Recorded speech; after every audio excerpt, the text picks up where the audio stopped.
Hey everybody, welcome to the first episode of Fluffy Talks Tabletop. Today we're going to talk a little bit about I have to move the the I can see myself on my computer and it's messing with my my voice. Um, so today I want to talk a little bit about World of Darkness. And why I appreciate the system a little bit more than Pathfinder.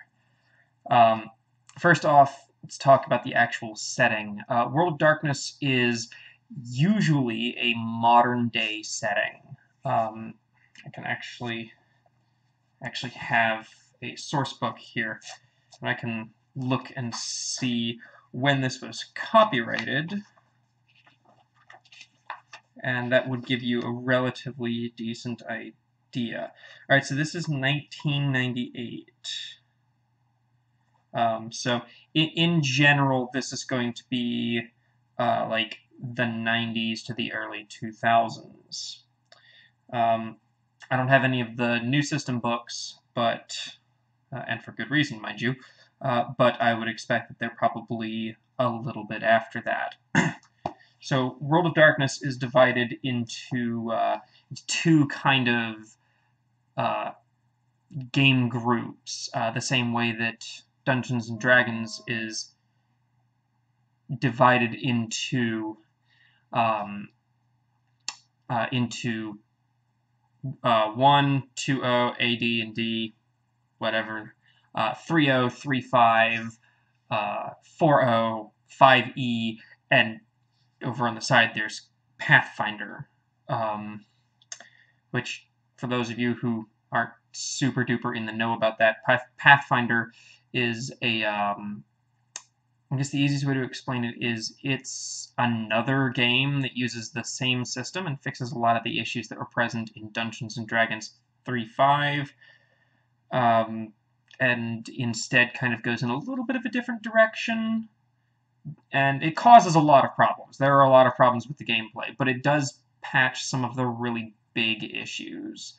I remember when Pathfinder was first coming out, their kind of slogan or tagline was 3.5 survived, mostly because it was during the big 4.0 explosion, which, if I remember right, and this statement might not be true, so feel free to fact check me on this, but if I remember right, bookstores like Barnes & Noble and Borders and things like that, this was when Borders existed too, were either required to, or it was highly requested that they return all of their 3.5 books so that they could kind of, or Wizards of the Coast could kind of sweep that one under the rug, so that when 4E came out, there was no, like, people would just go buy the 3.5 books anyways. I guess they were trying to avoid that.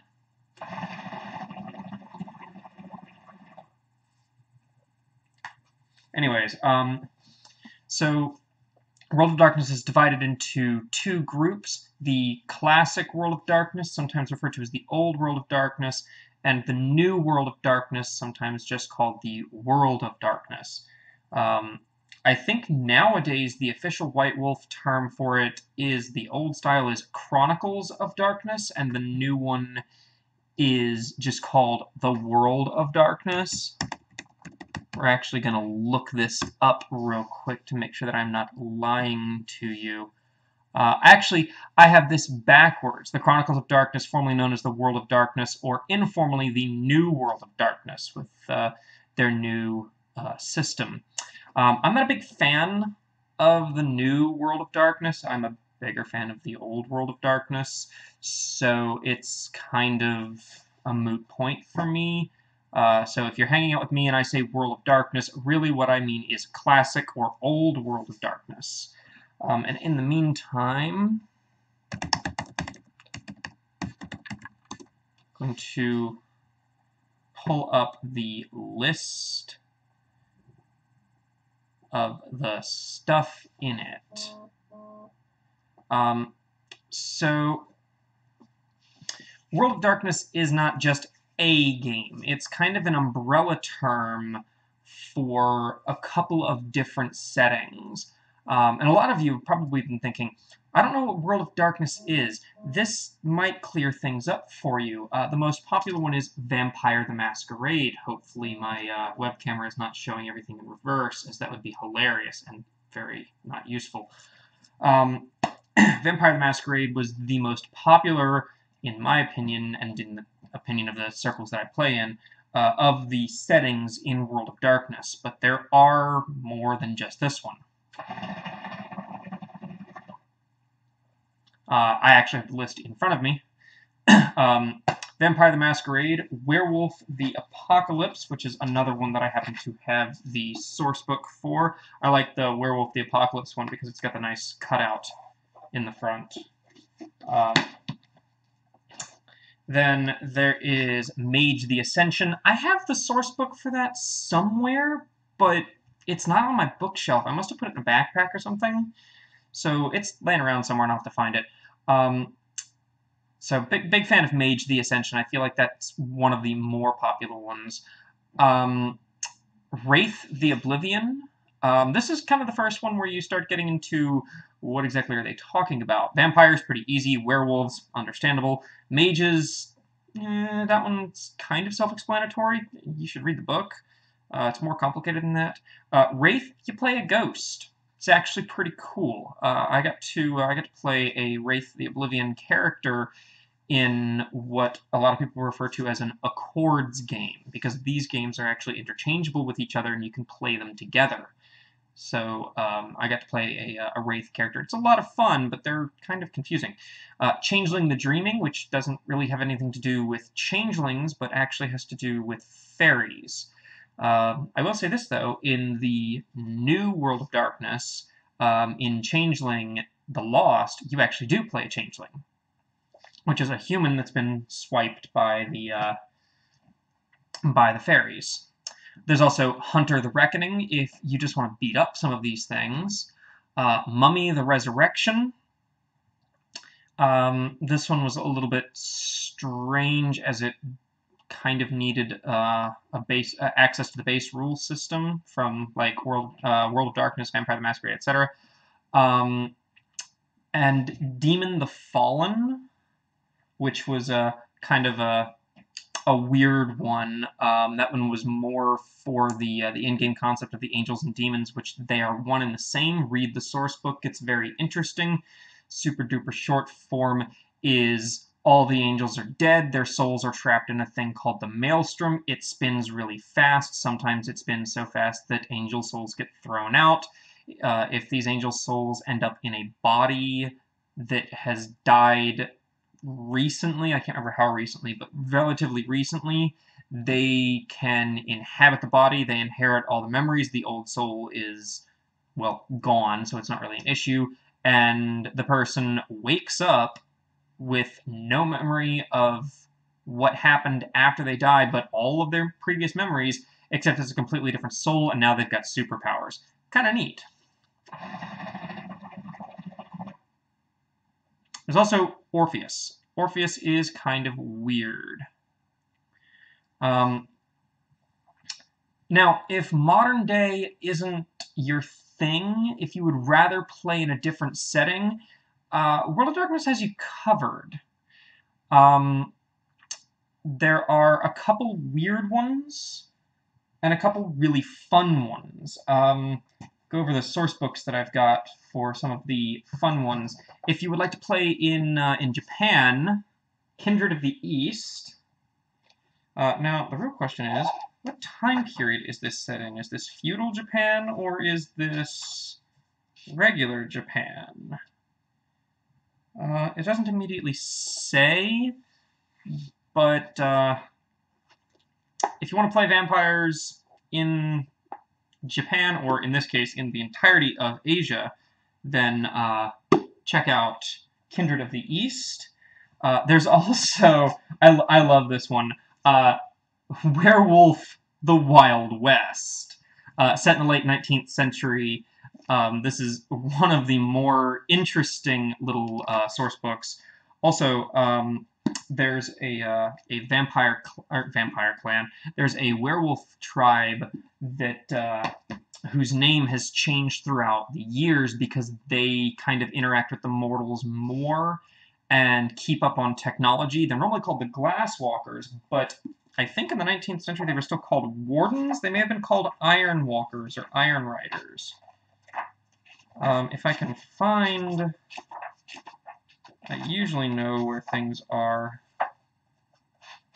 in these books, but sometimes I don't because this is an alternate source book.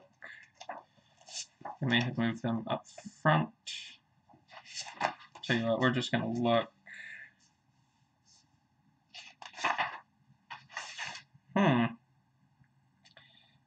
I don't know if they're actually in here. So we're going to look at character creation, see if we can find a list of the tribes. It does not say, although I would expect that they're probably starting to get... yeah, they are in fact called the Iron Riders here. So fun little history if you're really into werewolf. You can play back when the Glasswalkers were called the Iron Riders. Also, if you're into the medieval kind of thing, there is Vampire: The Dark Ages. If that's too early for you, you can fast forward a little bit into Vampire: The Victorian Age, which is one that I've been really interested in checking out. If you're into World War I stuff, Wraith the Great War is set during and immediately after World War I. By the way, there's also, in addition to Vampire: The Dark Ages, that source book rather predated the Dark Ages setting, which includes Vampire, Werewolf, Mage, Fae, which is Changeling, and Inquisitor, which is essentially Hunter. There's also the Sorcerer's Crusade, which is Mage in the 15th century, and that's pretty much covers all of the base source books, with the exception maybe of Kindred of the Ebony Kingdom.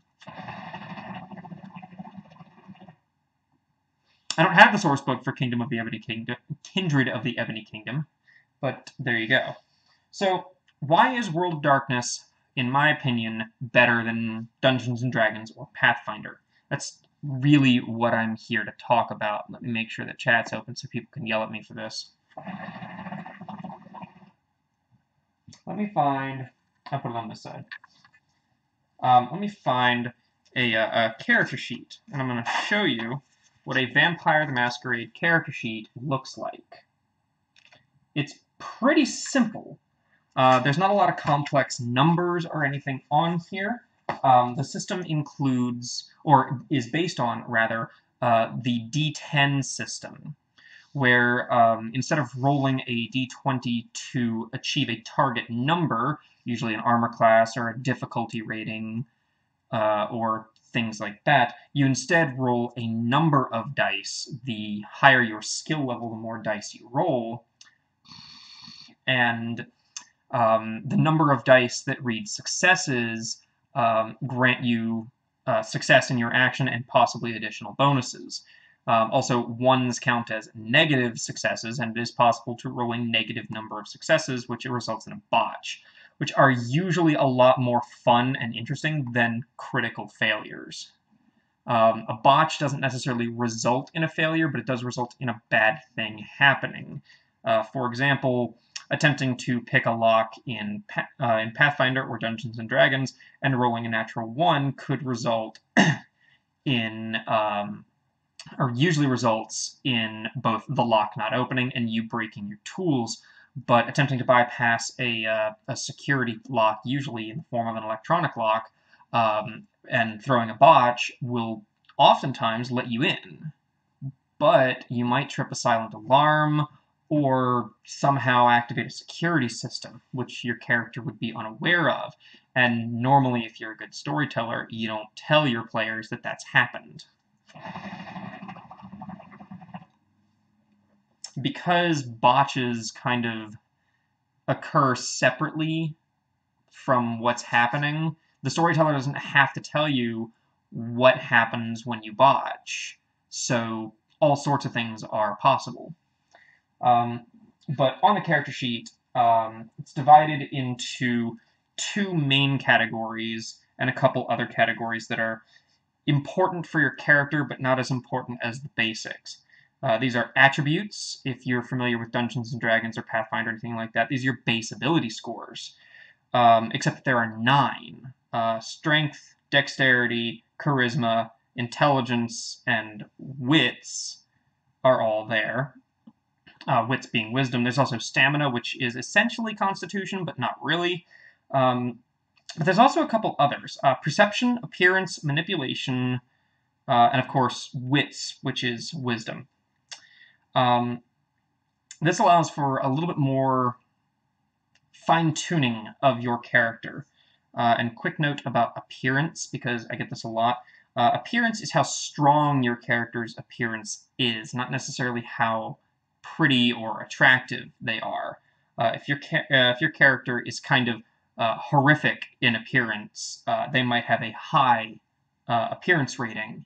The exception to this being the Nosferatu, which are all kind of horrifying, but have a 0 appearance rating. They're the only thing I can think of off the top of my head in the entire game that allows you to not start with the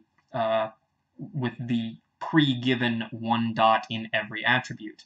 The game's entirely a point-buy system when it comes to character creation, so you don't have to roll for anything. You can build your character out the way you want. Same with the abilities section. Now, the abilities section works essentially like your skill points table on regular old Dungeons & Dragons or Pathfinder, except that your combat is included in this. Combat is not separate from your skill list in World of Darkness, and combat's divided into a couple different categories. There's Brawl, which is hand-to-hand combat, Firearms, which is, of course, guns, but also things like bows and crossbows, and Melee, which is your ability to use melee weapons. You can end up with specialties that give you bonuses in specific types, but for the most part, if you've got a couple dots in melee, you're pretty good with any melee weapon, and that's fairly... I wouldn't say that's fairly accurate, but in general, if you can swing a baseball bat, you can swing a sword. You might not be very proficient with the finer parts of swordplay, which is indicative of you not getting the special bonus from having a specialty, but in general, you can hit something with a sword if you can hit something with a baseball bat. Same with firearms. It's mostly about aiming. Also, because your character's backstory and previous skills come into play and are more important, it's possible that your storyteller, which is what the Dungeon Master is called, would allow you to use firearms or melee or something like that specifically only for areas of expertise that you have and require a penalty for moving outside of those. For example, pistols and rifles are pretty different. Technically, the basic rules don't differentiate between the two, but a good storyteller might say, hey, you're not really proficient in handguns. You're proficient in rifles, but not in handguns, so if you're going to use a handgun, you're going to take a penalty to firearms. There's also a couple unusual abilities on the list that make for kind of a very interesting game. Alertness being one. Alertness is spot and listen, kind of all in one. But it also allows for some other things like supernatural senses and things like that. The health system is very different. You have 7 health levels, whenever you're dealt damage, you have the opportunity to either dodge it or soak it, dodge being all or nothing. You need to roll more successes than your opponent rolled damage, and if you get the same or more, then you don't take any damage. Stamina being a straight stamina roll, dodge getting, you also get to roll with your dexterity, but stamina is kind of by itself, and for every success you roll on stamina, you take one less damage. You can actually take tons and tons of damage in this game, but it's not about how much damage you take, it's about how much damage gets actually applied to your health levels. Also, your health levels have little penalties next to them. The more damage you stack up, the more penalty you're going to take to your dice pool. Your first level of health costs nothing, but the next two down take away 1 die. And that does not stack. So if you have taken 3 health levels of damage, then you are currently rolling at 1 less die than you would normally roll. The next 2 down are -2. The next one down is -5, and then, of course, after that, you're incapacitated. So what sets World of Darkness really and truly, apart from its system, apart from games like Pathfinder and Dungeons & Dragons? I find that when I run the game, I find 2 major differences. The first is the lack of a leveling system allows for characters to play at different essentially levels, but they balance out really well, and there's no real excessive power gap. It's possible for there to be a power gap between characters that have racked up a bunch of experience points and characters that haven't, but you're less likely to see it on a day-to-day basis because of the way the game works. With the wide variety of skills and the ability to change what attributes or base ability scores roll with those abilities, can really change the way the game works. And what I mean by that is if you are attempting to hack into a computer system, I might make you roll wits or intelligence plus computers, probably intelligence. But if you're trying to do it exceptionally fast, I might make you roll dexterity plus computers instead. If you're attempting to convince not enemy, but if you're trying to convince an artificial intelligence that what you're doing is necessary or that you need access to something, I might even make you roll manipulation or even charisma. So, plus computers. So the different rolls that you can make are a lot less strict and standard.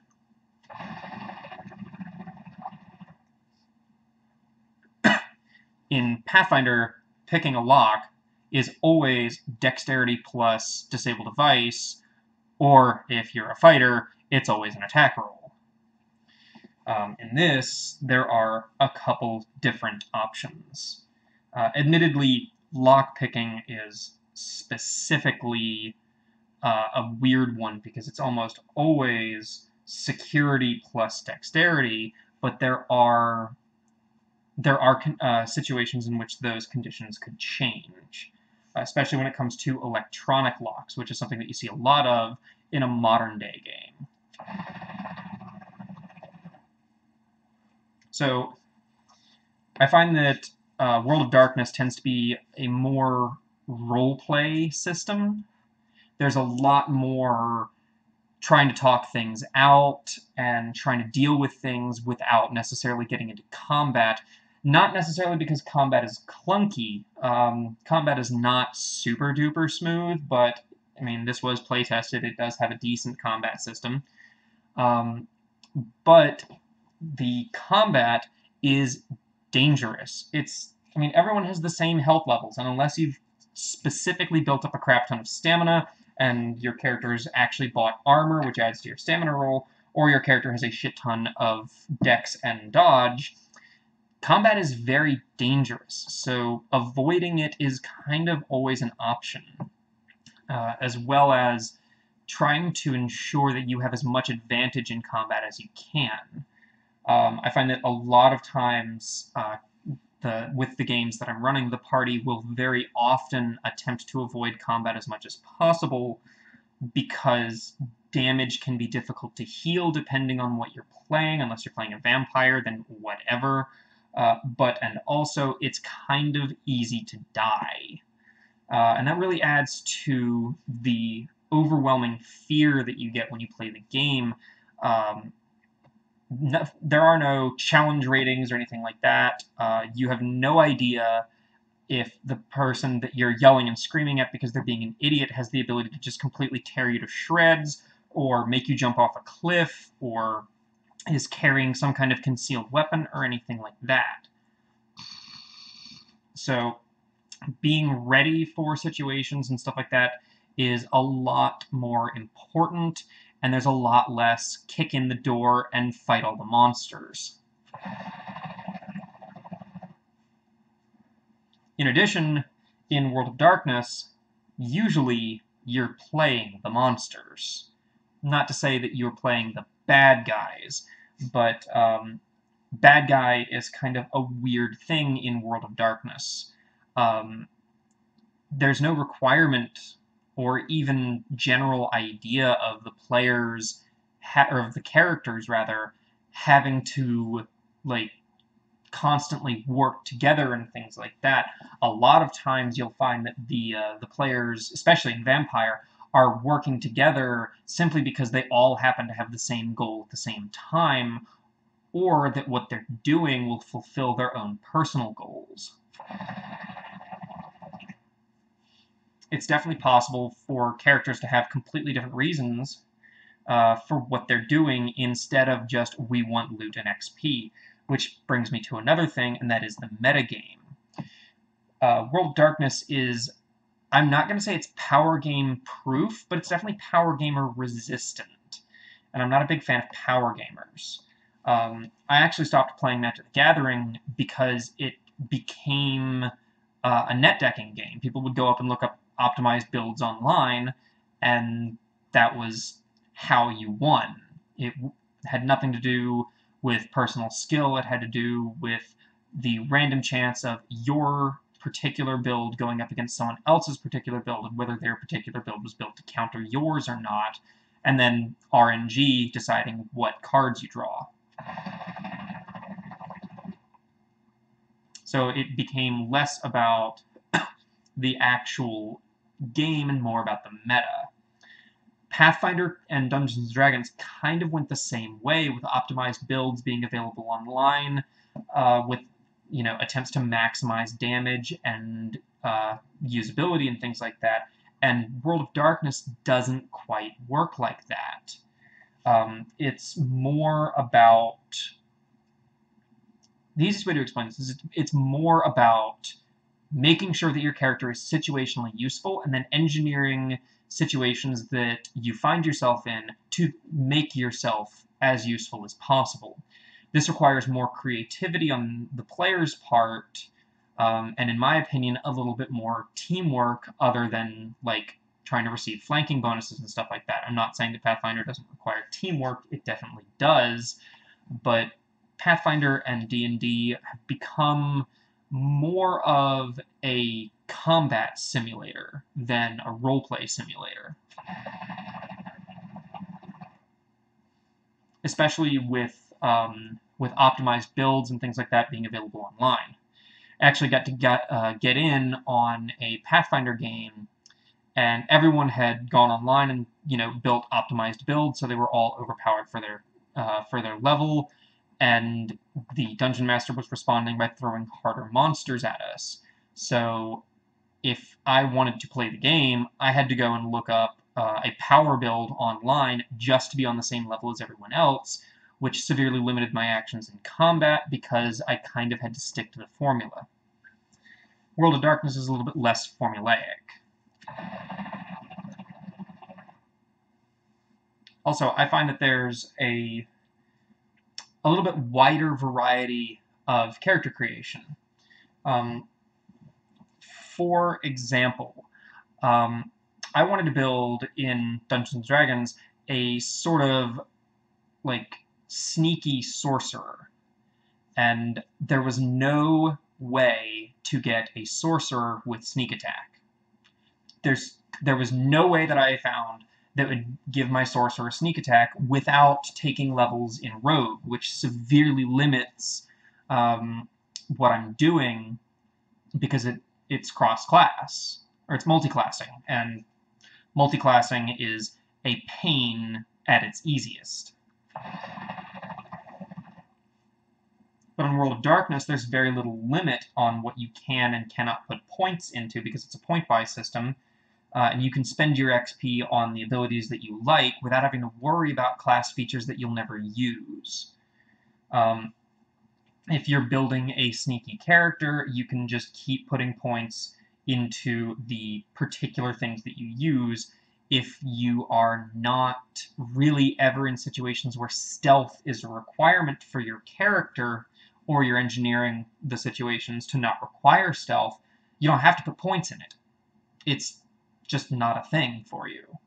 I find that the survival skill in World of Darkness is not something that people put points in all the time, or even really at all, because it's less useful. But if I start putting people in the situation in which survival is useful, they're going to start using it. And I like to look over my party's character sheets and see what they've got beforehand so that I can engineer situations in which people actually get to use some of their lesser used skills. A couple of these are usually in the knowledge category. Abilities are broken up into 3 categories: talents, skills, and knowledges. And the knowledges are in alphabetical order: academics, computer, finance, investigation, law, linguistics, medicine, occult, sometimes supernatural, politics, and science. Now, a lot of these sound a little off the wall, like what are you going to do with law? Well, as it turns out, if you're attempting to frame somebody for murder or some other crime, a couple points in law is always a good thing. Also, if your group occasionally does things that are kind of, sort of, maybe against the law, it might be good to know what the local laws are to know if there are ways around that. A great real-world example of this is the state of South Carolina, where I currently live, has no particular law about owning lockpicks, but the state of North Carolina does. So if you're playing a game in the state of North Carolina, or that's set in the state of North Carolina, you may have to take roundabout methods in order to get your hands on lockpicks, as they are illegal to own. Also, many websites will not ship to the state of North Carolina, websites that sell lockpicks at least, specifically to avoid this. So I always try and engineer situations in which the party can be, or that members of the party can be situationally useful based on the skills that they've got. But I also don't want to hand them every encounter. So the idea is to look at the party's general skills and engineer a situation in which they have several modes of recourse. If they have somebody who they're dealing with that they need information from that's operating outside the law, they could intimidate this person into giving them what they want. They could threaten to call the police on this person. They could even attempt to blackmail the person themselves with some other information. They could also go up the chain from that person and talk to their boss, things like that. You don't see this too much in Pathfinder and Dungeons & Dragons because the monsters are usually, I'm not going to say mindless creatures, but for the most part they don't really have like social structure and stuff like that. Whereas in World of Darkness, I've actually seen a situation in which what was supposed to be a combat scenario completely went off the rails when one of the characters called the person that they were supposed to be fighting's boss and had him call it off. There you go. Problem solved, simple phone call.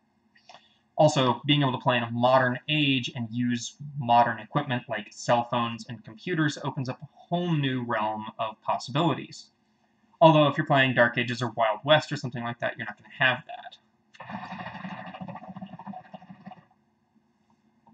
So again, the situations in which you can engineer, I find are a little bit more fun to build and play with. There's a lot that you can do with the system when it comes to like dealing with characters' backstories and things like that. Especially when you get into merits and flaws. I cannot talk today. Some of the merits and flaws directly affect a character's backstory. For example, the Dark Secret flaw. Taking the Dark Secret flaw, I believe, is a 5-point flaw, but I'd have to double check on that. And merits and flaws are on a points system. The higher the point value, the worse or better it is, depending on whether it's a flaw or a merit. Dark Secret means that your character has some dark secret that they are hiding from almost everyone, and the revelation of this dark secret would probably be super bad for them. This is a really fun mechanic to play with, because it introduces the idea this character has to keep this hidden at all costs, or bad things would happen. Vampires, for example, are divided into two groups. The Camarilla, who I'm not going to say are the good guys, but are definitely the better behaved of the vampires, and the Sabbat, who are kind of sort of the bad guys, but not always. The Camarilla believe that like you should hide vampires' existence from the mortals and things like that, because things would go absolutely crazy. And the Sabbat don't really care and are willing to machine gun mortals down in the streets, and sometimes reveal their own existence. Not necessarily a good thing for the world, but the Sabbat are all a little bit crazy. The 13 vampire clans usually fall into one of these two categories, but it's possible to be a normally Camarilla character that plays in the Sabbat. If your character's dark secret is that they are actually a Sabbat spy, then that absolutely needs to be covered at all times by the player. And engineering situations in which that becomes a very serious issue is always a lot of fun. As you get the character sitting there sweating, or the player at least, sitting there sweating, trying to figure out how they're going to make sure that they're covered, that they're not found out, and if they are found out, what are they going to do? Are they going to bail out? Are they going to go into hiding? Are they going to have to mow down everybody in the room so that nobody knows the secret? Is that a feasible option? Stuff like that. And it adds a more complex system, or more complex storytelling to the game than just kick in the door, fight all the monsters, get all the loot, win all the XP. And I feel like that's the really the core difference between World of Darkness and Pathfinder, or Dungeons & Dragons in this case. Pathfinder and D&D are all about the quest. You go out to accomplish the thing, win all the points, and defeat all the monsters, and that's usually the thing. Sometimes it's dungeon crawling, sometimes it's retrieving magical items, things like that, but it's kind of always about becoming more powerful, and just essentially you're kind of playing the game to win, whereas World of Darkness is more about the narrative and the story, and the characters' desires become more important to them and to the game as time goes on. That's not to say that you can't run World of Darkness with a kick in the door and, score all the points and beat all the monsters scenarios. It also doesn't mean that you can't run Pathfinder with very roleplay heavy stuff. The problem is that Pathfinder isn't really set up for like super duper heavy roleplay and stuff like that.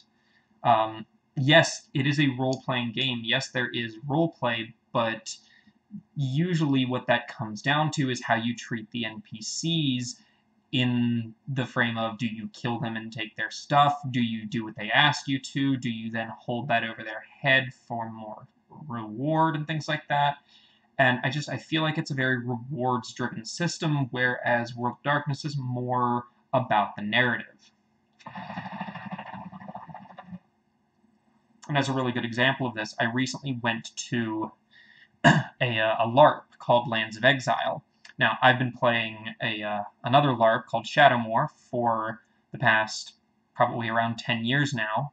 It's either 9 or 10, I have to double check. But when I went to Lands of Exile, they made it a point in the new player course that the whole point of the game was to enrich other people's narrative and not necessarily gameplay, but to enrich their experience. The whole point of the game is to make other people have fun. And if everyone else, or if you're trying to help everyone else have fun, and everyone else is helping you have fun, everyone's going to have fun. And it becomes less about your character's optimized build and power gaming and winning all the mods and things like that, and more about actually enjoying yourself, which is what I want out of a tabletop game. So I just had a post in chat to ask me to tell everyone about the crazy lady dragging me around on a rope. Now, this one is kind of a complicated story, so we're going to try and make it as easy as possible. When I went to Lands of Exile, I decided that I was going to play a crazy person. My character was bought off of death row out of not death row, but he was bought out of prison serving a life sentence by an NPC who had a PC assistant, and the short form is they experimented on people, not necessarily like giving them magical augmentations or things like that, but more along the lines of like anatomical research and stuff like that. They would cut off skin and peel it back to look at tendons, and see what happens to people in certain circumstances, usually like breaking bones to see how they grow back and things like that. It was pretty awful, and my character was tortured for, I'm not really sure, but maybe around 2 or 3 years. I'd really have to talk to one of the other people that is part of this story and find out exactly how long it was, but it was quite a while, and he went completely and totally crazy to the point where when he got out, the first thing that he did was grab a piece of glass and carve the people who had tortured him's names into his arms so that he wouldn't ever forget. After that, he bounced around a little bit and ended up in an insane asylum, kind of. So after he escaped from there and ended up in the town where the game actually takes place, he was confined to a straitjacket. This made for some really fun encounters because my character can't really threaten people without the use of his arms. This made for a lot of fun encounters, most notable, in my opinion, being scaring the absolute hell out of the person the person playing the PC who had tortured me. That was a lot of fun, and probably my crowning experience there. I don't think I'll ever forget that. That was really intense. But the next day, my character was attempting to convince this character, who I'm going to use her name. Her name is Duchess. My character, 22, named for the prison tattoo on his forehead, because he doesn't remember his real name, attempted to convince Duchess that he could be useful if she and her group would let him out of the straitjacket.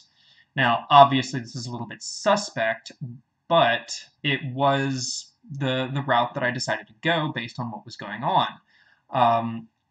Instead of immediately letting me out of the straitjacket, which, by the way, good call on that, they instead tied a rope to my belt and dragged me around for probably about maybe 3 or 4 hours, maybe a little longer, before they finally got around to actually letting him out.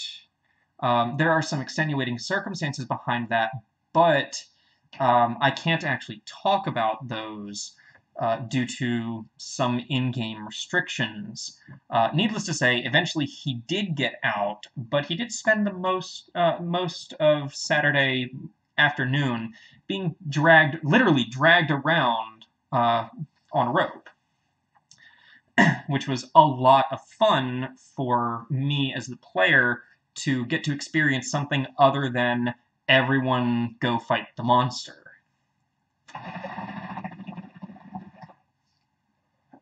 So in general, to sum everything up, I've been rambling for quite a little bit, but to sum everything up, I prefer a more story-driven, role-play intensive tabletop game.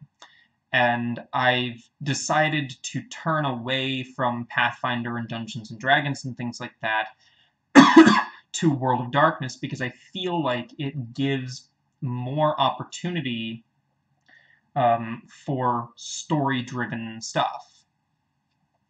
Also, World of Darkness has gone one of the two branching paths when it comes to the resolving of difficult issues. Dungeons & Dragons went the other path, which is to make a rule for absolutely everything. World of Darkness is more along the lines of, ask your storyteller and they'll work it out. Because the rules are more open and less specifically constraining, it's easier to build exactly what you want and do the exact things that you want, as opposed to Dungeons & Dragons, where it's difficult to do something if there's not a mechanic for it.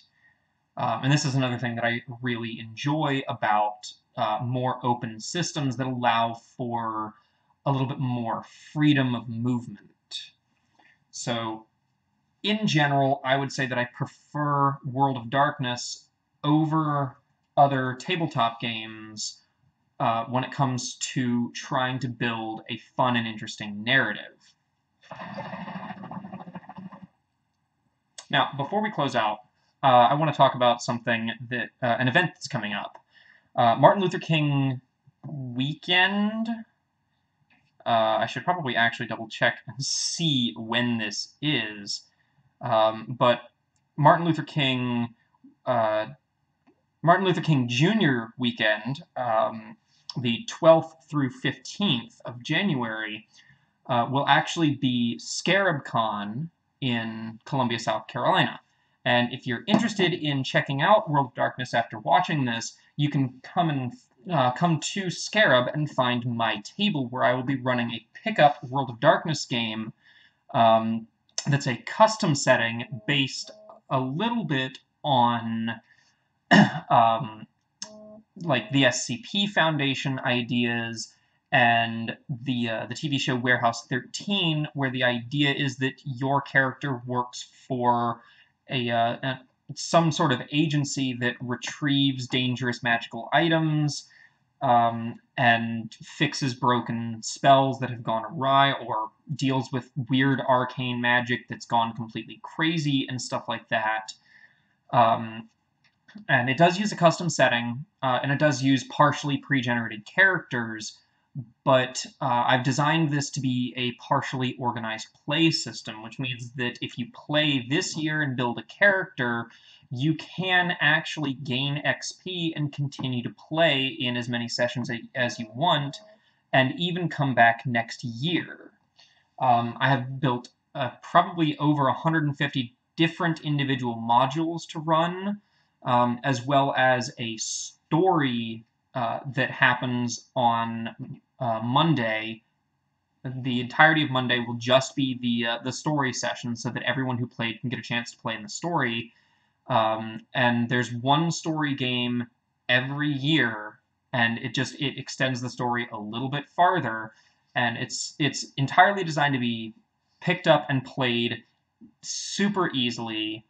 And I hope that people have a lot of fun with it. We usually get pretty good reviews, but this will be, I think, my 3rd year running the game. So if you want to come and check that out, we will be at Scarab Convention in Columbia, South Carolina. We used to be at the Medallion Convention Center, but this year I believe the venue has actually changed. We're actually going to look this up. That's the wrong button. Let's see. Here we go, Scarab Convention, which has, in my opinion, one of the worst URLs in the history of all time. It's s-c-a-r-a-b.com. It is, in fact, 12th through the 15th, 2018, in Columbia, South Carolina. And it will be held at the Columbia Scottish Rite Center at 7230 Garners Ferry Road in Columbia, South Carolina. You can buy a day pass for $20, or I think you can register for the whole week for $50. If you've got a group, you can register for $45 a piece. And you should be able to grab a hotel room if you want to stay for the entire weekend for about usually around $60 to $70, sometimes a little lower. Also, since I can actually do this year, the secret password, at least this was the secret password last year, but they might let you use it this year, is Scarab Loves Shadowmoor.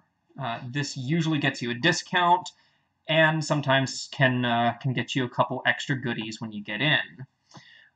In addition, if you play in any game, not necessarily mine, but any game, you have the option of entering into the lottery.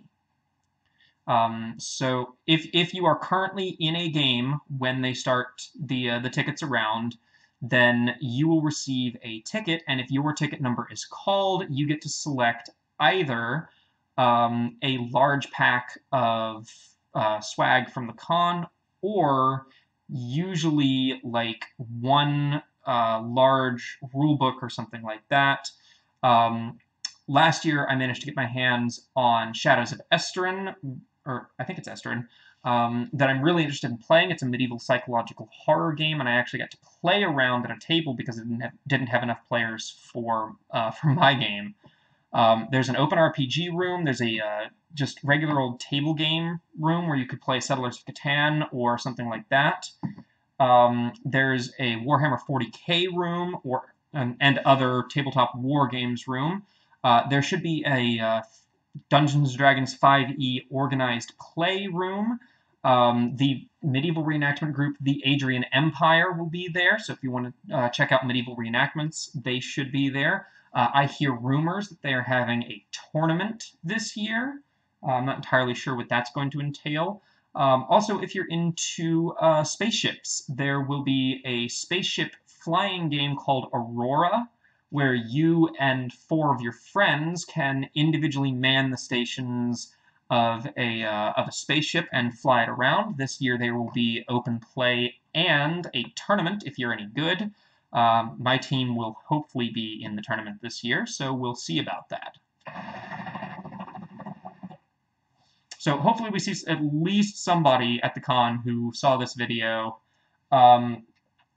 If you did see this video, let me know when you get to my table if you're interested in playing World of Darkness, and we can see what we can do about a couple, I don't want to say extra benefits, because I don't like starting people with extra benefits and things like that, but there may be some things in game that are affected by the fact that you've watched this video and such, and we'll see how it goes. Thank you guys for watching me rant about ridiculous nonsense on the internet, and hopefully we will get the opportunity to see at least one of you at the table. If you have any ideas for future videos, please let me know, and we can see about what we can do about setting stuff like that up. If you are ever in North or South Carolina, southern North Carolina or northern South Carolina, please let me know that you're going to be in the area. We might be able to get you in on get you in as a guest on the show. I know right now my setup isn't really super great. I've got a webcam that's attached to a laptop, and I'm sitting in my living room, but hopefully we can bump that up a little bit and, actually get some followers watching my videos, since I'm fairly certain right now there's only one person actually watching this while it's live streaming.